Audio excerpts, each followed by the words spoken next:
Clinton wants in on the recount effort launched by Green Party nominee Jill Stein. Here to react, our power panel, Andrew Wilkow, host of the Wilkow Majority, right next door at SiriusXM, Democratic Ohio State Senator Capri Cafaro, and Democratic strategist, a Trumpocrat. Yes. A Trump Democrat, yes. Harlan Hill. Good morning. Harlan, what in the world is going on? Hillary Clinton told me. She told me this was a threat to democracy if you didn't accept the results. Right. I mean, I guess she said that she would only accept the results if she won, right? And, you know, when it's clear that she hadn't, she's willing to use Jill Stein as her goat to actually achieve this, because she's not willing to actually stand up and say that she wants a recount. And we know that John Podesta and Donna Brazile have been briefed on this, and that they've been behind this push for Jill Stein to challenge the results. Capri, you're a Democratic state senator in the great state of Ohio. You guys need a wambulance or what? What's going on here? Oh, my God. Well, I mean, honestly, I am a little bit beside myself at this point. I mean, Jill Stein has raised a bunch of money, what, $7 million at this point, for the recount effort in Wisconsin in particular. Wisconsin only has 10 electoral votes. So this is not going to get... And Donald Trump's over 300 electoral votes. Like it's not going to get her where she needs to be.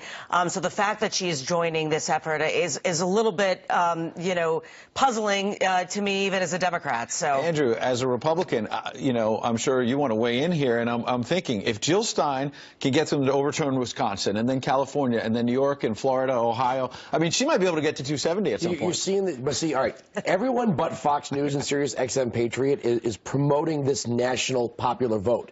We have never chosen a president simply on the national popular vote. But because our civics teachings are so bad, people are believing that Donald Trump somehow walked away with something he didn't earn. You win by the Electoral College. That's right. That's it. Yeah, and on social media, Harlan, I'm getting a lot of people saying, where is this money coming from? Because Jill Stein raised nothing like this when she was an actual candidate for president.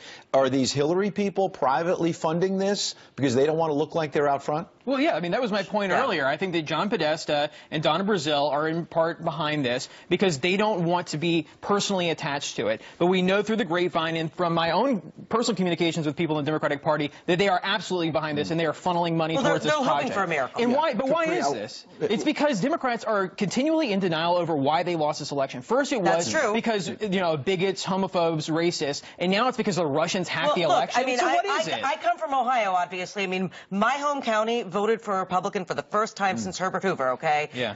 Ohio delivered by 11 points. It is the narrative of the working class white. It is about the economy, and that's why Tim Ryan is challenging Nancy Pelosi. Let's look forward now, though, Capri. Let's start with you and figure out, Donald Trump has talked about unity. And has talked about possibly having a Democrat in the cabinet. Now we hear Tulsi Gabbard could be Secretary of State. Seems like a long shot because you got Giuliani and Romney. That's totally ridiculous. But could there be another Democrat in the cabinet? Would that be a smart move? I think it's always a smart move to have the opposing party in the cabinet. We've seen it, you know, customarily, you know, Democrats and Republicans alike in the White House have chosen somebody from the opposing party to serve in their cabinet. Tulsi Gabbard, I think, would be a good pick, not necessarily for Secretary of State. Quick, 15 seconds. They did this with McCain, talking about Lieberman, and Obama thought about Judd Gregg. No, I don't see a need for this. All right. Nobody wants unity this morning, but it's good to have it. I want unity. Come on, what are you talking about? Thanks for being here. Not everyone is celebrating the death of Fidel Castro. The son of our next guest was one of 4 American pilots actually killed by the Cuban Air Force. She says